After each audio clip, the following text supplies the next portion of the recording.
Friends, this is Akanksha Singh. Welcome you on YouTube channel way to JRF। आज ये practice set number 6 है। इसके पहले 5 क्लासेस अपलोड हो चुकी हैं, तो ये सारे वीडियोस आपको चैनल पे मिल जाएंगे फ्री ऑफ कॉस्ट।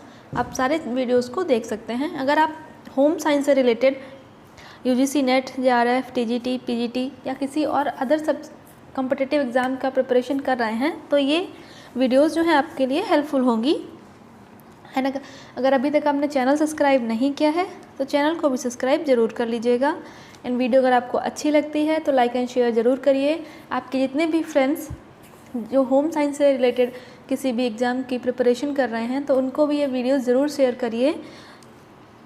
एंड ये सोशल मीडिया हैंडल्स हैं। ये टेलीग्राम चैनल का लिंक, यहाँ से आप टेलीग्राम चैनल ज्वाइन कर लीजिए। वहाँ पे डेली शाम को क्विज़ होता है जो कि फ्री ऑफ कॉस्ट है। और जितनी भी हम क्लासेस यहाँ पे यूट्यूब पे ऑनलाइन डिस्कस करते हैं, इनके सारे PDF आपको वहाँ पे मिल जाएंगे। ये इंस्टाग्राम पेज है, ये फेसबुक पेज है। यहाँ पे भी आपको वीडियोज़ जितने भी वीडियोज़ हैं उनके सारे लिंक आपको फेसबुक पेज पे भी मिल जाएंगे, तो आप यहाँ से फॉलो कर सकते हैं। सो स्टार्ट करते हैं। जो सबसे पहला क्वेश्चन है कि with insufficient glucose in metabolism जो fat fragments combine to form which of the following. जब अगर हम बात करें कि कुछ मेटाबॉलिक प्रॉब्लम है जिसमें ग्लूकोज जो है वो इनसफिशिएंट है, या फिर ग्लूकोज का जो मेटाबॉलिज्म है, हम बोलें कि ग्लूकोज का मेटाबॉलिज्म प्रॉपर नहीं हो रहा है। और ग्लूकोज का जब मेटाबॉलिज्म प्रॉपर नहीं होता है तो क्या आता है, डायबिटिक कंडीशन आती है। जब अगर ग्लूकोज का मेटाबॉलिज्म प्रॉपर नहीं हो रहा है तब जो ये फैट मॉलिक्यूल्स हैं, अगर हमने कोई फूड लिया उसमें जो शुगर प्रेजेंट है या जो कार्बोहाइड्रेट है जो मेटाबॉलिज होके ग्लूकोज के फॉर्म में बनेगी, वो प्रॉपर नहीं हो रहा है, तो जो फूड में फ़ैट प्रेजेंट है वो फैट जो है वो कंबाइन करके क्या बनाएगा, तो वो फैट जो कंबाइन करके क्या बनाएगा, वो बनाएगा कीटोन बॉडीज़। क्योंकि इसीलिए अगर आप डायबिटिक पेशेंट का कोई डाइट चार्ट देख रहे हैं या कुछ, तो उसमें दिया होता है कि मॉडरेट कार्बोहाइड्रेट। आप कार्बोहाइड्रेट को टोटली रिस्ट्रिक्ट नहीं कर सकते हैं, क्योंकि फ़ैट के लिए कार्बोहाइड्रेट भी ज़रूरी है। अगर आप प्रॉपरली या पूरा कार्बोहाइड्रेट आप रिस्ट्रिक्ट कर देते हैं तो ये जो फैट है ये कीटोन बॉडीज़ बनाने लगता है, जिसकी वजह से जो डायबिटिक पर्सन है वो कोमा में जा सकता है, उसकी डेथ भी हो सकती है। इसीलिए डायबिटिक कंडीशन में भी कार्बोहाइड्रेट देते हैं, बट कॉम्प्लेक्स कार्बोहाइड्रेट देते हैं, जिससे सडन ब्लड में ग्लूकोज जो है वो उसका लेवल ना बढ़े। इसीलिए अगर ग्लूकोज का मेटाबॉलिक प्रॉब्लम है तो डायबिटीज़ कंडीशन आएगी, डायबिटिक कंडीशन। और उसमें भी अगर फैट मॉलिक्यूल्स दिए हुए हैं वो कंबाइन करके क्या बनाएंगे, तो वो कंबाइन करके बनाते हैं कीटोन बॉडीज़। अगर वीडियो आपको अच्छा लगता है तो लाइक एंड शेयर ज़रूर कर दीजिएगा। Protein turnover describes the amount of protein. यहाँ पे टर्म क्या है, प्रोटीन टर्नओवर, ठीक है। और ऑप्शंस देखो, absorb from the diet, found in food and body, synthesised and degraded, used to make glucose. हमने कई सारे टर्म पढ़े हैं, net protein utilisation, net protein ratio, बहुत सारे टर्म पढ़े हैं, पर यहाँ पे हमने क्या पढ़ा है, टर्नओवर।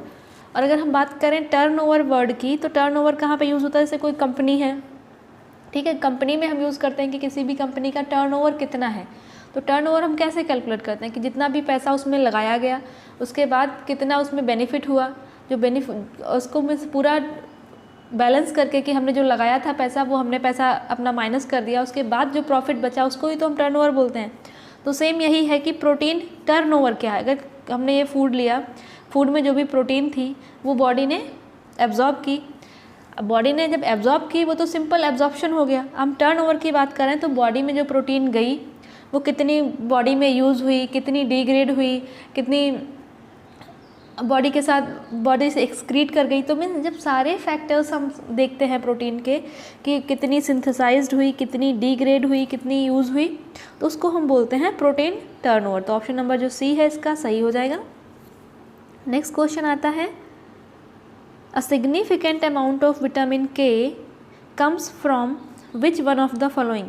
अगर हम बात करें विटामिन K, तो विटामिन K की ऐसे कोई हमने पढ़ा नहीं है कि मतलब ऐसे जनरली होता नहीं है कि विटामिन K की डिफिशियंसी लोगों में हो। और अगर विटामिन K की डिफिशियंसी है तो क्या होता है, ये क्वेश्चन है आपके लिए। अगर विटामिन K की डिफिशियंसी है तो इसकी वजह से क्या प्रॉब्लम होती है, ये आपको आंसर करना है कमेंट सेक्शन में। और अगर विटामिन K हम फूड से नहीं ले रहे हैं, ठीक है। स्पेसिफिक हमने डाइट में विटामिन के लिए कोई स्पेसिफिक फूड हमने डाइट में नहीं लिया है, फिर भी हमारी बॉडी में विटामिन के है, हमारी बॉडी में विटामिन के का सिंथेसिस हो रहा है। तो ये विटामिन के कहाँ से आती है? Bacterial synthesis, fortified grain product, sunlight exposure, vegetable oil. Sunlight से विटामिन डी आती है। हमने फूड का तो नाम ही नहीं लिया है, तो कि मीन्स हमने फूड तो हम ले ही नहीं रहे हैं, तो फूड है ही नहीं कंसिडरेशन में। उसके बाद अगर हम फूड नहीं ले रहे हैं, उसके बावजूद भी हमारी बॉडी में विटामिन के है, तो कहाँ से आती है? Bacterial synthesis. जो इंटेस्टाइन में जो हमारे बैक्टीरिया प्रेजेंट हैं, वहाँ से वो बैक्टीरिया जो है विटामिन के का सिंथेसिस करते हैं। तो बैक्टीरियल सिंथेसिस से भी हमारी बॉडी में विटामिन के के जो अमाउंट है, या हमें जितनी विटामिन के की ज़रूरत है, वो बैक्टीरियल सिंथेसिस से पूरा होता रहता है। और विटामिन के की डिफिशिएंसी से क्या प्रॉब्लम होती है, क्या डिजीज़ होती है, ये आपको कमेंट सेक्शन में बताना है। नेक्स्ट क्वेश्चन आता है, विच of the following hormone contain cholesterol? इनमें से कौन सा हार्मोन है जिसमें कोलेस्ट्रॉल होता है? ऑप्शंस क्या हैं? Progesterone, estrogen, adrenal corticoids, all of these. तो ऑप्शन ऑल ऑफ दीज सही हो जाएगा। इन सभी हार्मोन्स में कोलेस्ट्रॉल जो है वो पाया जाता है। नेक्स्ट क्वेश्चन आता है, who gathered information on child rearing by observing parents interaction with their pre school children? Pre school children मतलब 4 to 6 ईयर कहीं दिया होगा आपको, कहीं पे 3 to 6 ईयर। ऐसे जो कीवर्ड्स होते हैं, इनको भी आप जब क्वेश्चन पढ़ते हैं तो थोड़ा ध्यान रखा करिए कि आप जो क्वेश्चन पढ़ रहे हैं, क्वेश्चन में कई बार कुछ टर्म्स होते हैं जिनके और भी मीनिंग होते हैं, और अगर वो मीनिंग हम डिराइव कर लेते हैं या वो मीनिंग हम समझते हैं, तो क्वेश्चन जो है थोड़ा सा आसान हो जाता है। तो यहाँ पे बात की गई है कि चाइल्ड रियरिंग के बारे में ये किसने बताया है कि जो पेरेंट्स हैं वो अपने प्री स्कूलर्स जो बच्चे हैं उनके साथ कैसे बिहेव करते हैं, उनको कैसे रखते हैं, ये ऑब्ज़र्व करके चाइल्ड रियरिंग प्रैक्टिस किसने बताई है? इसके बारे में किसने बताया है कि अगर आप जो पेरेंट्स हैं वो अपने जो प्री स्कूलर्स बच्चे हैं उनसे कैसे बात कर रहे हैं, उनको कैसे ट्रीट कर रहे हैं, ये भी एक पेरेंटिंग स्टाइल है। और इसके बारे में किसने बताया है? उसके बारे में बताया है डी बॉमरिन ने, कि अगर जो पेरेंट्स हैं वो अपने प्री स्कूलर्स जो बच्चे हैं, 3 to 6 ईयर के बच्चे हैं, उनको कैसे ट्रीट कर रहे हैं, उनके साथ कैसे बात कर रहे हैं, ये भी एक पेरेंटिंग स्टाइल है। नेक्स्ट क्वेश्चन आता है, personology name was given to theory of personality. जो थ्योरी ऑफ पर्सनालिटी है, इसको एक नाम दिया गया पर्सनोलॉजी। तो ये नाम किसने दिया? अगर हम बात करें थ्योरी ऑफ पर्सनालिटी, ठीक है, इसको एक कोड वर्ड, एक नाम दे दिया पर्सनोलॉजी। तो ये नाम किसने दिया? तो ये नाम दिया हेनरी म्यूरे ने, हेनरी म्यूरे। नेक्स्ट क्वेश्चन आता है, स्कीमा इज़ आ। स्कीमा क्या है? तो सबसे पहले स्कीमा, अगर आपने इसके पहले हम लोग जो डिटेल्ड वीडियो कर रहे थे उसमें हमने कुछ थ्योरीज डिस्कस की थी, उसी एक थ्योरी में ये टर्म आया था स्कीमा, एकोमोडेशन, एसिमिलेशन, ये सारे वर्ड्स हमने इसमें डिस्कस किए थे, पूरा डिटेल में डिस्कस किए थे। अगर आपको याद हो, जैसे एसिमिलेशन, एकोमोडेशन का एग्जांपल दिया था कि कोई बच्चा है, वो एक चिड़िया उड़ते हुए देख रहा है, तो उसने वो चिड़िया वाली इन्फॉर्मेशन अपने माइंड में स्टोर की। उसके बाद उसने कुछ दिन बाद एक एरोप्लेन उड़ते हुए देखा, तब उसने जब दोनों को कंपेयर किया तो दोनों में कुछ डिफरेंस था। तो उसने फिर एक नया कॉन्सेप्ट बनाया कि एरोप्लेन भी है जो कि उड़ता है, जो चिड़िया के जैसा नहीं है। तो ये सारी इन्फॉर्मेशन स्कीमा मीन्स जो ब्रेन में जो इन्फॉर्मेशन के छोटे छोटे पॉकेट्स जमा हो रहे हैं, छोटे छोटे फॉर्म में जो बच्चे इन्फॉर्मेशन अपने ब्रेन में जमा कर रहे हैं, उसको एक टर्म दिया था स्कीमा। तो ये कौन सी थ्योरी में दिया था? इस थ्योरी का लिंक आपको हम आगे यहाँ पे आई बटन पे मिल जाएगा, बट आपको ये बताना है कमेंट सेक्शन में कि आपको याद है या नहीं है, आपने वीडियो देखा था या नहीं देखा था, कि कौन से वीडियो में हमने स्कीमा और एसिमिलेशन, एकोमोडेशन और स्पेशली स्कीमा के बारे में क्या डिस्कस किया था। तो स्कीमा क्या है? स्कीमा जो है वो साइकोलॉजिकल स्ट्रक्चर है, ठीक है, स्कीमा जो है वो साइकोलॉजिकल स्ट्रक्चर है। नेक्स्ट क्वेश्चन है, तो आपको बताना है कि ये थ्योरी कौन सी है और किसने दी है। नेक्स्ट क्वेश्चन है, 2 factor theory of intelligence was developed by. हमने पढ़ी है कि 2 फैक्टर थ्योरी ऑफ इंटेलिजेंस। तो 2 फैक्टर थ्योरी ऑफ इंटेलिजेंस जो है ये दी है स्पीयरमैन ने। इसमें 2 फैक्टर क्या थे? एक तो जनरल इंटेलिजेंस के बारे में बात की थी और दूसरा स्पेशल इंटेलेक्चुअल के बारे में बात की थी। ये 2 टर्म थे, यहाँ पे 2 फैक्टर की बात की है। तो 2 फैक्टर क्या है? एक तो जनरल इंटेलिजेंस, दूसरा स्पेशल इंटेलेक्चुअल, और ये दिया था स्पीयरमैन ने। नेक्स्ट क्वेश्चन आता है, through story telling children learn to keep in mind. अगर बच्चों को स्टोरी के थ्रू कुछ बताते हैं तो बच्चे कैसी चीज़ें याद रखते हैं, क्या उन पे, अगर हम बच्चों को कुछ स्टोरी के थ्रू बता रहे हैं तो बच्चों पे वो क्या असर करता है, बच्चे उसको कैसे याद रखते हैं। तो जब बच्चों को हम स्टोरी सुनाते हैं तो वो क्या ऑप्शंस क्या हैं, result of story, characteristic of story, या इंटेंसिटी ऑफ साउंड, या सीक्वेंस ऑफ इवेंट्स। जब बच्चों को हम कोई स्टोरी सुनाते हैं, जब हमें बच्चों को कुछ बताना होता है तो हम उनको स्टोरी के फॉर्म में बताते हैं कि जैसे कोई बच्चा है उसको हम बोलते हैं मॉर्निंग में उठो, उसके बाद ब्रश करो, तो ये हम उनको एक सीक्वेंस में बताते हैं कि स्टोरी के फॉर्म में। जब हम बच्चे को स्टोरी सुनाते हैं तो वो जो भी चीज़ें हैं, जो भी इवेंट्स हैं, उनका सीक्वेंस वो स्टोरी के थ्रू याद रख सकता है। अगर बच्चों को ऐसे ही समझा दिया, ऐसे ही बोल दिया कि ये करना है, तो वो सीक्वेंस प्रॉपर बच्चे याद नहीं रख पाते हैं। बट यही चीज़ें जब उनको हम स्टोरी के फॉर्म में बताते हैं तो वो प्रॉपरली जो भी इवेंट्स हैं उनका सीक्वेंस आराम से वो याद रख लेते हैं। तो सीक्वेंस ऑफ इवेंट्स, सीक्वेंस को याद कराना है अगर बच्चों को, तो वो उनको स्टोरी के फॉर्म में बताया जाए, जिससे बच्चे जो हैं वो जल्दी याद करते हैं।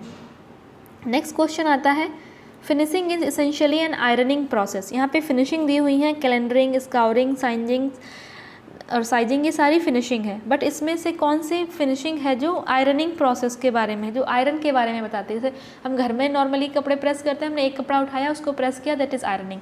बट यही जब एक लार्ज सीक्वेंस में करना हो, मीन्स बल्क में करना हो, तो वहाँ पे जो प्रोसेसिंग होती है, या हम बोले जो फिनिशिंग होती है, उसको क्या कहते हैं, उसको बोलते हैं कैलेंडरिंग।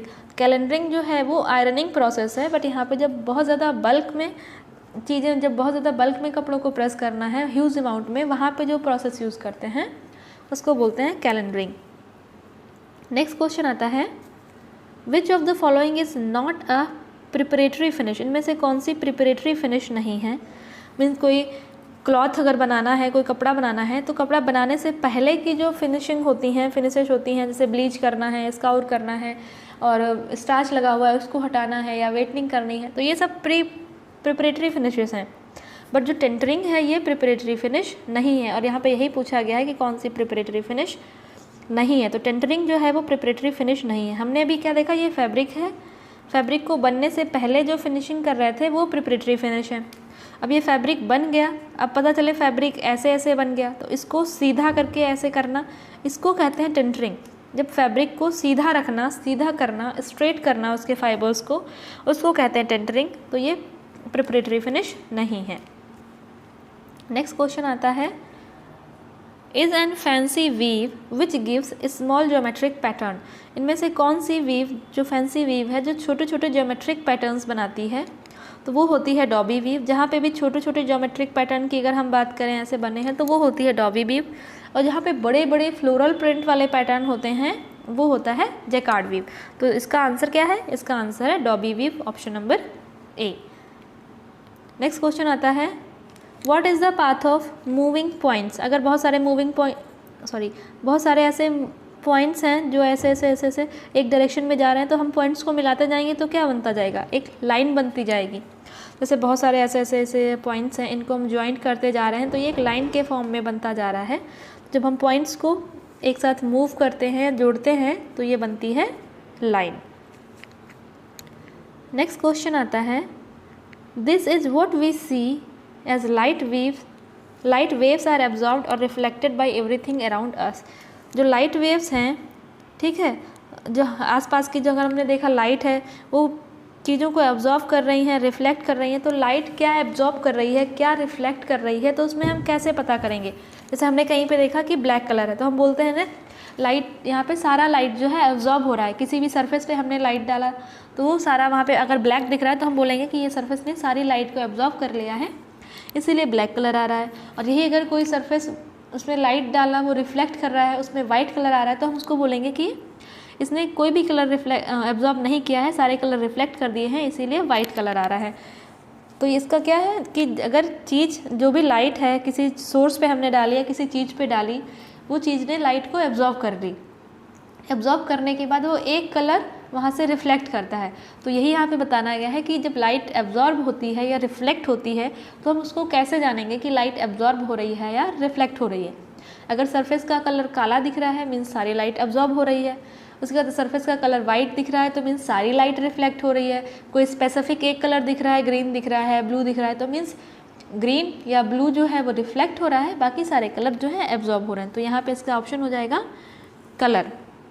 एंड जो आपके लिए 2 क्वेश्चन है वो यह है कि विटामिन के की डेफिशिएंसी से क्या डिजीज़ होती है, क्या प्रॉब्लम होती है, ये आपको बताना है। उसके बाद स्कीमा, जिसमें हमने स्कीमा, एसिमिलेशन, एकोमोडेशन, ये सारे टर्म्स हमने पढ़े हैं। ये कौन सी थ्योरी है, उसको किसने दिया है, तो ये जो थ्योरी है इसका लिंक भी आपको ऊपर आई बटन में मिल जाएगा। तो ये थ्योरी भी अगर आप ज़रूर देखिएगा अगर आपने देखी नहीं है अभी तक।